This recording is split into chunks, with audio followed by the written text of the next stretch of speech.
Kaya magluluto kami ngayon ng sopas. Kasi maulan, kaya mag-sopas kami. Tawang ka. Ilagay. Ay, ginisa muna ang manok. Tapos, ang patatas. So, ayan, nilagay ang kalabasa. Dahil mahal ang ngayon ng keros, kalabasa na lang gagamitin natin for today's video. Ayan, mahal ang gulay ngayon, no? Then, sinunod natin ang hotdog sa gisa. Gisa-gisa lang natin. Ayan. Sunod na natin ang ating, ano ba yan, elbow? Elbow macaroni. Elbow macaroni. Yes. Halo-halo lang. Halo.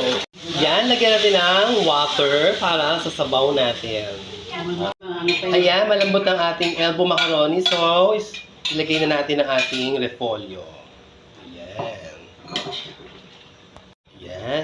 Tapos, ihalo natin ang ating gatas. Ang ating gatas.